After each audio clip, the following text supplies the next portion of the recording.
So everyone, welcome to the third video on this series Pyglet tutorials.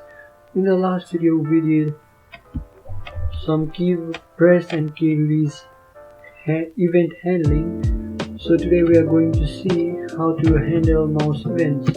So it's exactly same except from some differences. So let's write our method. So in case of mouse press, we write on mouse press with parameters x, y, which denotes the coordinate on which way the mouse was clicked, and another is buttons, and another is modifiers. The buttons parameters takes the value of the button that was pressed, and modifiers is exactly like the key press and key release one. So this is how we define our mouse press method, and another is on mouse release. So it takes in the same parameters as the on mouse press, and there we go, we just declared our function. Now inside our function or method, what we're gonna do is we are gonna check if the mouse press was the left mouse button or not. So it's exactly like the same for key press and key release, except for the buttons and declaration of left button.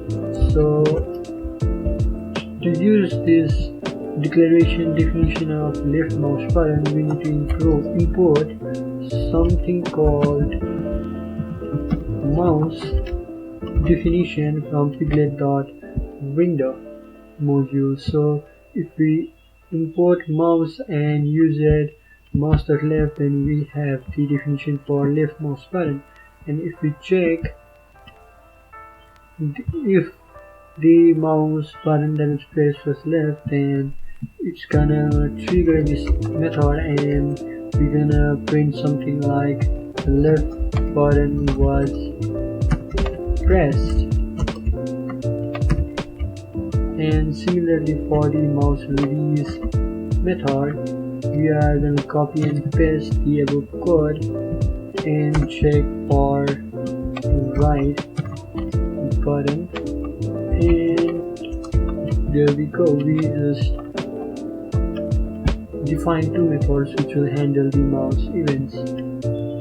So if I run the code from inside my working directory like python3 main.py, and we get a window. Now if I press left key on the window from mouse, and we get left button was pressed.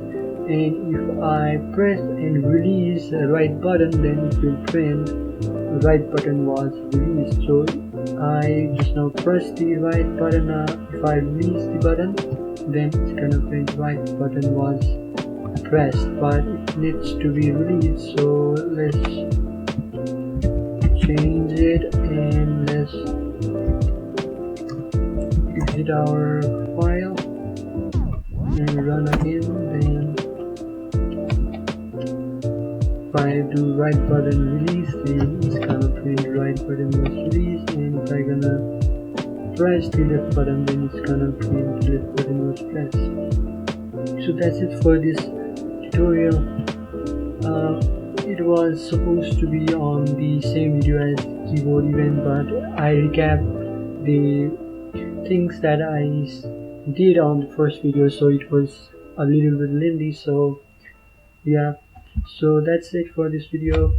Hope you guys liked and gained some knowledge from it. If you liked the video, please thumbs up and subscribe to my channel to get the latest videos like this, and turn on the notification bell. So happy coding, see ya.